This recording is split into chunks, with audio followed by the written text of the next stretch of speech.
Amados, essa é uma noite especial, como eu disse no começo aqui, e eu quero nesse momento apresentar o tema do nosso ano de 2020.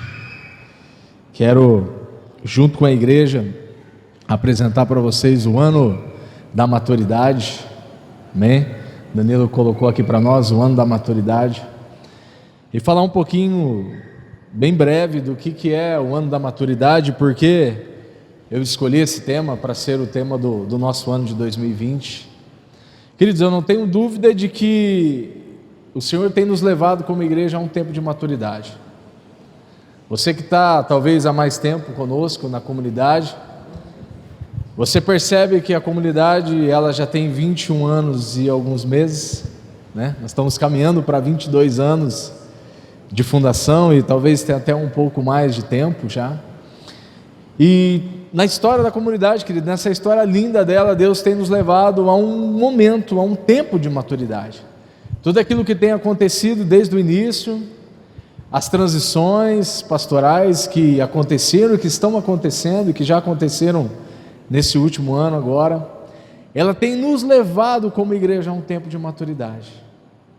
E quando Deus ele nos leva para um tempo de maturidade, quando Ele leva a sua igreja para um tempo de maturidade, Ele não leva somente a igreja, a organização, Ele leva a sua noiva, amém? E nós somos a noiva de Cristo aqui nessa terra.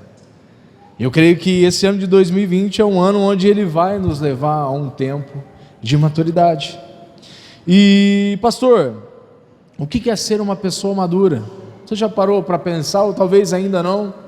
Mas nós vamos ter a oportunidade durante esse ano de 2020, nós vamos entrar daqui a algumas horas, a falar muito sobre maturidade, em várias áreas, de vários aspectos diferentes. Mas é interessante nós pensarmos o que faz uma pessoa ser madura e o que faz uma pessoa ser imatura. Porque maturidade ela não está totalmente ligada à idade cronológica, à nossa idade cronológica. É claro que quanto mais nós vamos adquirindo experiência, quanto mais nós vamos adquirindo anos de vida, de vivência, em muitas áreas nós vamos nos tornando pessoas mais maduras. Nós estamos daqui a algumas horas prestes a findar um ciclo, findar uma década. Você consegue se lembrar, você consegue trazer à memória onde você estava há 10 anos atrás, por exemplo? De como você era uma pessoa diferente do que você é hoje, ou de como você amadureceu nesses 10 anos de vida que o Senhor nos concedeu. Você consegue perceber isso na sua vida, querido? Eu consigo perceber muito claro, querido, em muitas áreas da minha vida, em que o Senhor trabalhou e o que o Senhor mexeu nessas áreas, e muitas vezes essas áreas em que foram trabalhadas geraram dores, geraram choro, geraram gemidos, mas que foram necessárias para que o Senhor nos trouxesse até aqui hoje, para falar de um ano de maturidade. Talvez eu não sou a pessoa mais madura para falar sobre maturidade, mas eu sou uma pessoa assim como você, que tem se colocado debaixo das mãos do Senhor, debaixo do propósito do Senhor, e tem se deixado a ser trabalhado por Ele, tem se deixado ser moldado por Ele, e Ele tem nos levado, querido, a um lugar de maturidade. Eu quero que você abra sua Bíblia comigo no Salmo de número 1, e é um texto bem conhecido, e nós vamos falar sobre maturidade, exemplificando esse Salmo que é lindo, lindo, lindo. Salmo 1, a partir do versículo 1 diz assim: abençoado e com felicidade é o homem que não segue o conselho dos ímpios, que não se deixa influenciar pela conduta dos pecadores, e nem se assenta na reunião dos zombadores.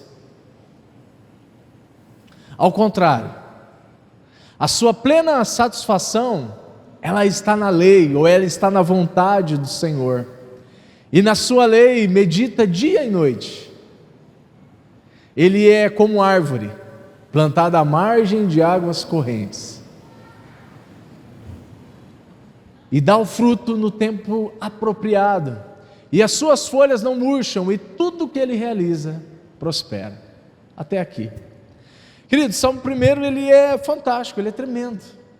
O salmista diz que bem-aventurado, ou feliz, ou abençoado é um homem que não anda no conselho dos ímpios, nem se detém nos caminhos dos pecadores, e nem se assenta na roda dos escarnecedores. É interessante que o salmista ele começa trazendo algumas instruções para nós, de como é ser abençoado, de como é ser bem-sucedido, de como é ser feliz. Se nós aprendêssemos, queridos, só esses 2 primeiros versículos, e colocássemos em prática, realmente na nossa vida, nós realmente seríamos e vamos ser pessoas bem-sucedidas. O salmista está nos ensinando a ser pessoas felizes. Você é uma pessoa feliz, querido? Amém? Nós somos pessoas felizes em Cristo Jesus. E Ele está nos ensinando aqui a não andar, a não se deter no caminho dos pecadores, a não se assentar na roda com os escarnecedores. Antes, o nosso prazer, o salmista diz, ele deve estar na lei do Senhor, ele deve estar na vontade do Senhor, e nessa vontade, ele medita de dia e de noite. Olha que interessante aqui, querido. O salmista diz para nós meditarmos na vontade do Senhor, na lei do Senhor, de dia e de noite. E aí ele traz um entendimento aqui que eu acho fantástico. No versículo 2, ele diz assim: ao contrário, a sua plena satisfação está na lei do Senhor, e na sua lei ele medita de dia e de noite. Versículo 3, ele é como árvore plantada à margem de águas correntes, que dá o fruto no tempo apropriado, e as suas folhas não murcham, e tudo quanto ele realiza prospera. Você pode fechar os teus olhos por um instante? Pai amado, muito obrigado, Senhor. Obrigado por esse tempo precioso aqui, obrigado porque nós estamos diante, Pai, de findar um ciclo, uma década, e estamos diante de se iniciar uma década, Senhor. E o Senhor tem nos levado, Pai, como igreja e como indivíduos e como filhos amados do Senhor, a um tempo de maturidade, Senhor. Pai, nós somos esta pessoa que o Senhor está dizendo, Pai, no Salmo 1. Nós somos árvores, Senhor, plantadas junto a ribeiros de águas, Pai. Que no devido tempo, Senhor, meu Deus, nós daremos os frutos, Pai. E Pai, a semelhança, Senhor, dessa árvore plantada junto a ribeiro de águas, que no devido tempo dá o seu fruto, e as suas folhas, elas não murcham, Senhor. E tudo quanto Ele faz, Ele será bem sucedido, Senhor. Obrigado, Pai, porque eu estou diante de homens e de mulheres bem-sucedidas, Pai, nessa terra.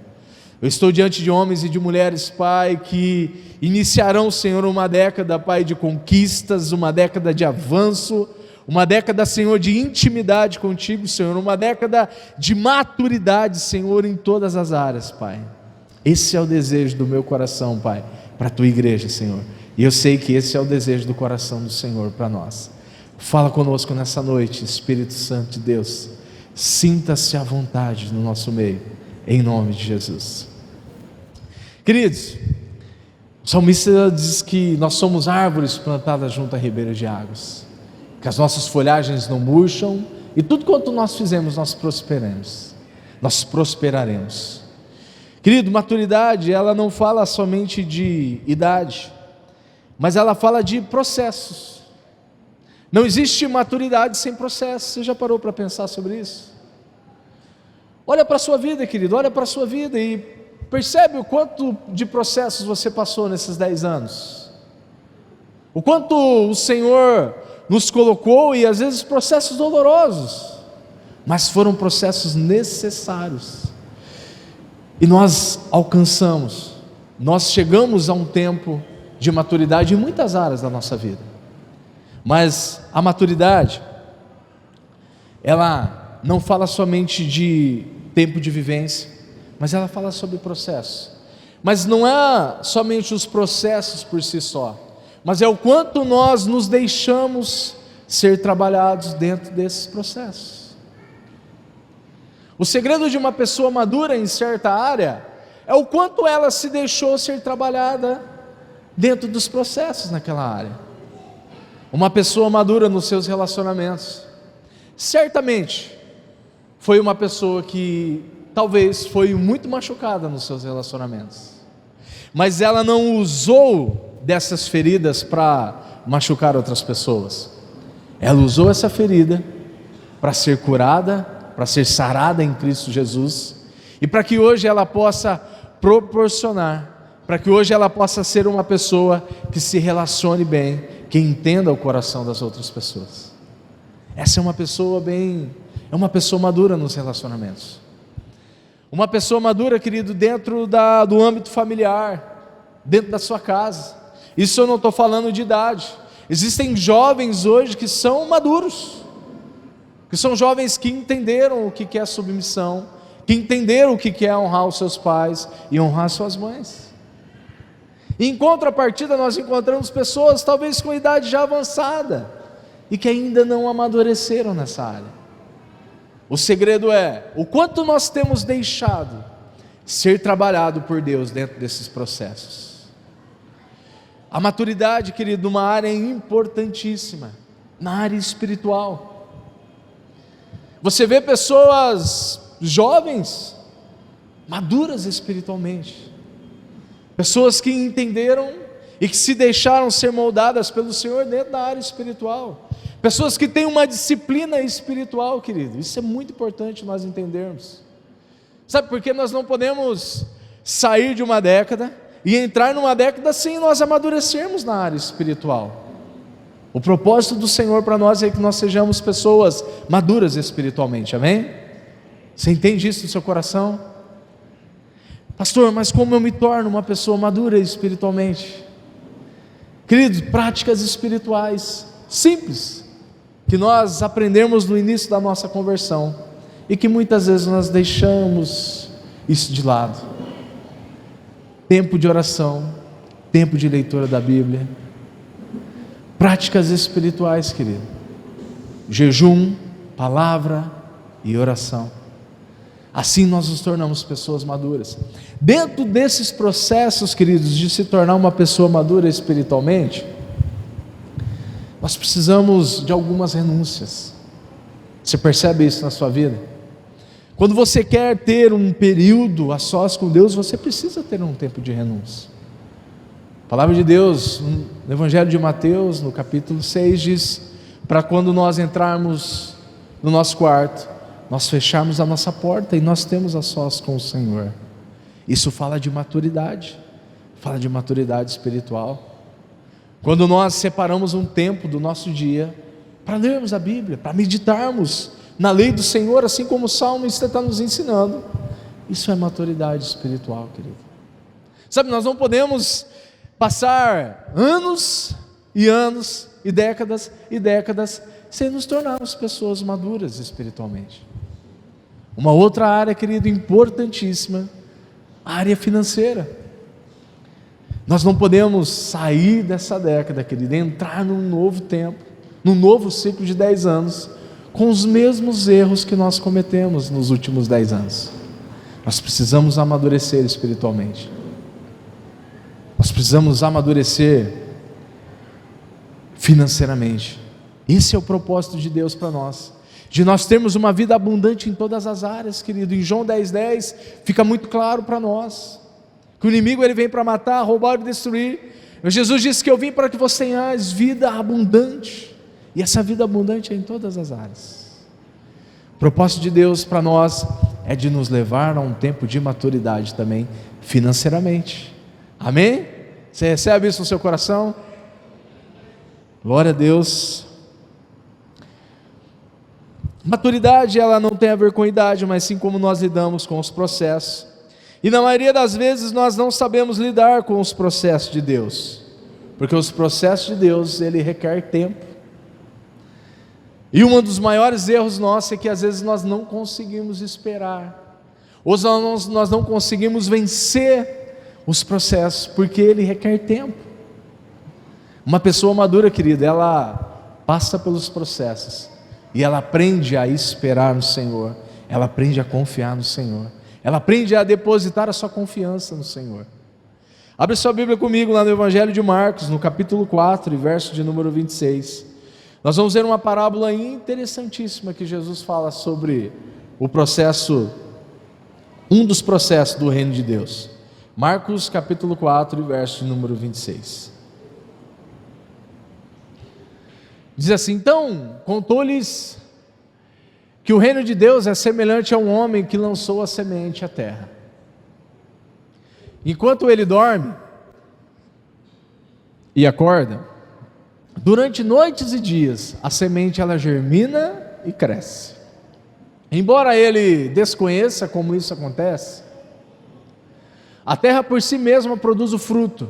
Primeiro surge a planta, depois a espiga, e mais tarde os grãos que enchem a espiga. Assim que as espigas amadurecem, o homem imediatamente lhes passa a foice, pois é chegado o tempo da colheita. Olha que interessante, querido, esse texto. Fala que Jesus, a parábola do reino, que o reino de Deus ele é semelhante a um homem que lançou a semente sobre a terra. Fala de processo. E essa semente, querido, esse homem ele lançou a semente na terra. E esse homem passaram os dias. E quando a semente, querido, ela está na terra, nós não conseguimos ver a semente. Amém? Nós não conseguimos acompanhar a semente enquanto ela está na terra. Nós temos que esperar. Nós temos que entrar dentro desse processo. Enquanto nós dormimos, enquanto nós acordamos, enquanto vem dias, enquanto vem noites, nós não vemos. Até que um dia, essa semente, ela começa a germinar. E essa semente, ela começa a brotar. Então, aquele homem, ele começa a perceber que aquela semente, ela está brotando. E que ela não é mais uma semente, agora ela já é uma planta. E vem as chuvas e rega aquela semente, e vem o sol, e aquela semente cresce. E aqui, o exemplo aqui é do milharal, não sei se você percebeu. E ele fala: a terra por si mesma ela produz o fruto. Primeiro surge a planta, depois a espiga, mais tarde os grãos que enchem a espiga. E assim que as espigas amadurecem, o homem imediatamente lhe passa a foice, pois é chegado o tempo da colheita. Existe o tempo da semente, existe o tempo da planta, existe o tempo da espiga e existe o tempo da colheita. Nós precisamos entender, queridos, os processos de Deus na nossa vida. Nós precisamos entender o processo de amadurecimento nas áreas da nossa vida. Assim como no caso do milho existe o processo de amadurecimento, nas nossas vidas não é diferente. E é interessante que nesse processo não se pode pular etapas. Não se pode pular etapas. Não se pode o homem colher aquela espiga de milho sem ela estar no tempo certo. Você já colheu algum milho que não estava no tempo certo aqui? Já aconteceu com você? De apanhar alguma espiga que não estava no tempo certo? O que aconteceu com aquela espiga? Dura, seca, sem sabor, sem vida nenhuma. Então o processo de amadurecimento, ele fala disso, de esperar o tempo certo. É interessantíssimo, querido, esse processo, porque se nós olharmos para nós como igreja, como comunidade Caminho Vivo, existem coisas que aconteceram nos últimos anos que são fantásticas. Nós passamos pelo ano da transformação, lembra? Primeiro veio o ano do crescimento. Você lembra do ano do crescimento? Amém? Quem cresceu no ano do crescimento aqui? Amém? E como nós crescemos, querido, no ano do crescimento. Depois veio o ano da transformação. Lembra do ano da transformação da borboleta? Aquela árvore, querido, que era uma pequena árvore, ela passa por uma transformação e agora ela não é mais aquela pequena árvore. Ela se torna uma árvore mais robusta. Foi assim que aconteceu conosco. E depois do ano da transformação, de se tornar uma árvore mais robusta, de se tornar uma árvore mais resistente, não foi assim? Pelo menos comigo foi assim. Uma pessoa mais resistente, querido, às situações, uma pessoa mais resistente aos ataques. Eu creio que Deus nos levou a esse tempo de transformação para isso, para nos tornar mais resistentes. E agora nós estamos terminando o ano surpreendente. O ano surpreendente, querido, fala do ano das flores, do ano que essa árvore ela foi preparada para dar os seus frutos. Esse ano foi realmente um ano surpreendente. Amém? Esse ano foi um ano surpreendente, querido. O Senhor nos preparou como igreja, querido. Durante todos esses anos, o Senhor nos conduziu a esse tempo de maturidade. Maturidade fala de uma árvore que ela está pronta para dar os seus frutos. E agora essa árvore ela está pronta para dar os seus frutos no tempo certo. E os frutos no tempo certo, querido, na estação correta, eles são colhidos sem pressa, mas também sem demora. Mas serão frutos maduros. Não sei você, mas não sei se você já colheu algum fruto de uma árvore, e que aquele fruto quando você olhava para ele, parecia que ele estava bom, parecia que ele estava no tempo certo, mas quando você levou aquele fruto à boca, quando você mordeu aquele fruto, você percebeu que aquele fruto ainda não estava pronto, ele ainda não estava maduro. O Senhor tem nos levado a esse tempo, querido, a um tempo de maturidade. O Senhor tem nos levado, a nós como igreja, num tempo de dar frutos e frutos maduros. Sabe por quê? O Senhor quer nos levar a esse tempo de maturidade? Porque quando eu amadureço, eu frutifico. Amém? Guarda isso no seu coração, querido. Escreve isso na sua Bíblia. Escreve isso no seu celular. Guarda isso dentro do seu coração. Quando eu amadureço, eu frutifico. E eu creio que é esse tempo que o Senhor quer nos levar. A um tempo de maturidade, a um tempo de frutos e de frutos verdadeiros no tempo certo. Em todas as áreas, querido, da nossa vida. O desejo do Senhor para nós, para esse ano de 2020, é que nós tenhamos um ano de maturidade, um ano de frutos valorosos, de frutos maravilhosos. E quando nós falamos, queridos, de frutificar, nós não falamos de frutificar para nós mesmos. Quando nós falamos sobre frutificação, nós falamos de frutificar lá fora, para que outros possam se alimentar desse fruto, para que outras pessoas possam se alimentar desse fruto pronto. Chegou o tempo, queridos, de nós amadurecermos em muitas áreas, e chegou o tempo onde o Senhor vai nos levar a dar frutos e frutos no tempo certo. Amém?